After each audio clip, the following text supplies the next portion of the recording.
Burseryd is a tiny farming parish in western Sweden. By 1855, the year Inga was born, her family had lived in the area for centuries. Inga would likely have spent her life there too, were it not for the fact that she was a gifted singer. And that changed everything. In the spring of 1871, Inga left Burseryd to study at the prestigious Royal Music Academy in Stockholm. I drove past the Royal Music Academy. I've seen it. I did not know that I had a family member who studied there. So this was not a family story that was passed down? Not to me. She moved more than 250 miles away from home when she was only 16 years old. Wow. Can you imagine? Wow. What are you feeling? This is a big deal. Yeah, it is a big deal. It is a big deal. Yeah, it's incredible to imagine.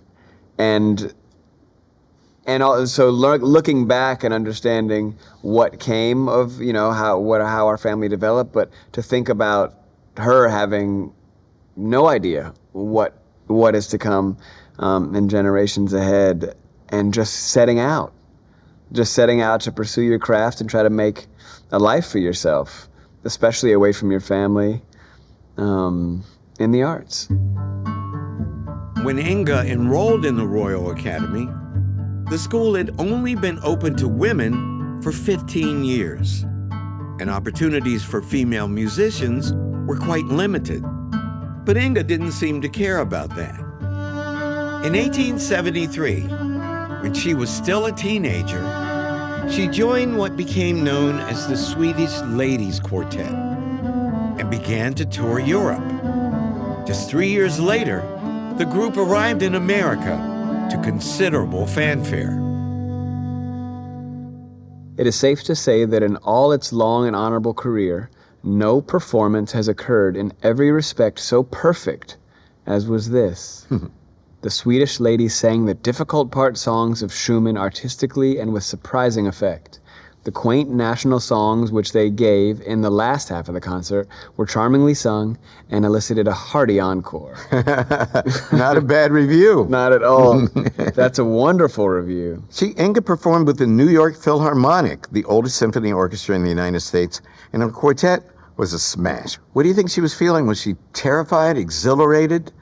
I think both. I think certainly exhilarated, and yeah, at some level we're all terrified when you're putting your neck out there. So that's bravery. And you know what? The more I look at her, the more I see a couple members of my family in her face.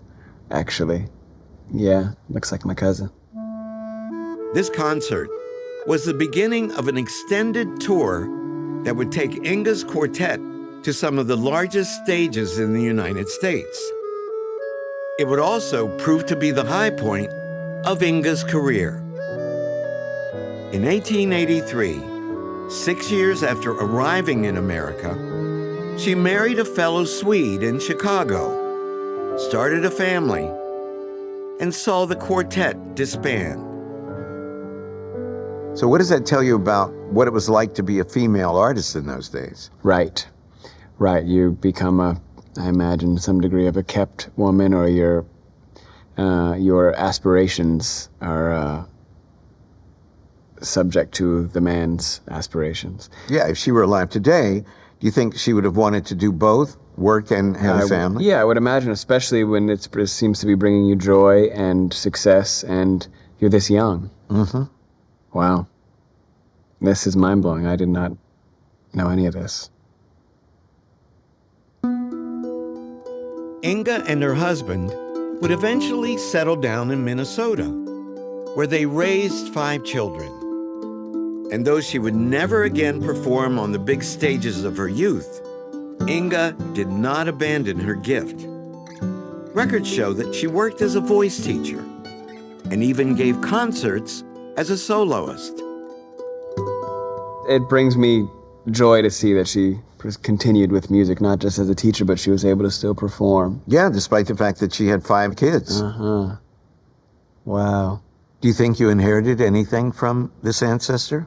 I'd like to think I inherited some bravery, some risk-taking, ability and talent. But I think that to be able to set a course like that for yourself and take advantage of the confidence and faith of others. A lot of us can get it and squander it, but to take advantage of it and to honor it and to see it through at that time as a young woman, yeah, that's incredible.